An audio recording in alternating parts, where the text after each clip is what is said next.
עכשיו לסיפור פנטסטי. מסדר הבונים החופשיים, שמעתם את זה? הוא מסעיר את דמיונם של מיליוני אנשים בעולם מזה מאות בשנים. שמות של דמויות מופת כמו ליאונרדו דה וינצ'י, אייזק ניוטון, מוצרט, באך, בטהובן, אלברט איינשטיין, זיגמונד פרויד, אפילו זאב ז'בוטינסקי וחיים ויצמן נקשרו בשמה של האגודה הסודית הזאת שסביבה התפרסמו אין סוף אגדות. קרוב ל4 שנים ניסינו לשכנע את חברי המסדר הזה בישראל, כן, הוא קיים גם פה, לחשוף בפנינו את הסוד ולהכניס אותנו אל קודש הקודשים של הטקסים המפורסמים שלהם, טקסים שמעולם אף אחד לא צילם בגלוי. הם תמיד סרבו בנימוס.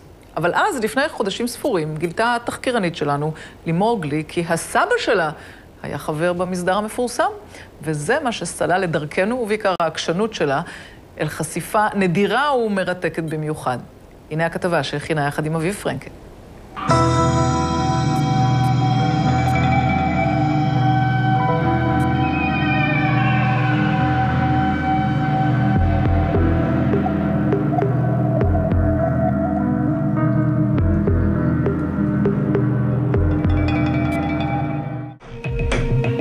בדקות הקרובות ייפתח לפניכם עולם היסטורי שמעולם לא נחשף לעיני המצלמות. הנשיא הגדול של הלשכה הגדולה למדינת ישראל, האח המכובד ביותר, נדים מנסור. בתוך ההיכל שהיה סגור עד היום, בין הכיסאות הגבוהים, רצפת השיש המשובצת והסמלים הלא מובנים. ערב טוב החיים. ערב טוב. קיבלנו באורח נדיר אישור חד פעמי להיכנס אל תוך אחד הטקסים הסודיים של אגודת הסתרים העתיקה, הבונים החופשיים. עוד לא היה מצב שפתחנו בתוך לשכה שהנשיא הגדול מרשה להיכנס לתוך לשכה. לא היה דבר כזה בארץ.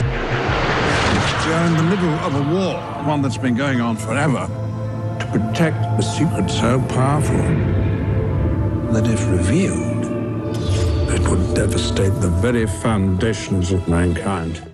אבל בניגוד לתיאוריה שהועלתה שם, לפיה מדובר במסדר שמעוניין להשתלט על העולם, שקשור לאבירי ההיכל ולגביע הקדוש. Well, that's a bit strange, isn't it? אם תשאלו את אחרי המסדר הישראלי, מדובר בסך הכל בחבורה של אנשים שמעוניינים לשפר את החברה, גוף פילנטרופי שמרבה לתרום, החשאיות שאופפת אותו, היא רק בגלל המסורת, אותה הובילו כמה מהאנשים המפורסמים בהיסטוריה. זו תמונה שמראה פעילות של הבונים החופשיים, ממש טקס, וכאן באדום השני מימין נמצא מוצרט. אגב, בתקופה שלו כל הקומפוזיטורים היו בונים חופשיים. לא רק מלחינים כמו מוצרט, בטהובן ובאך היו בונים חופשיים, מספיק אם נזרוק שמות כמו גתה וטולסטוי, ווינסטון צ'רצ'יל, המלך חוסיין, זאב ז'בוטינסקי, ומנהיגי הראשונים של ארצות הברית, מתומאס ג'פרסון ועד ג'ורג' וושינגטון. The Freemasons among our founding fathers left us clues like these.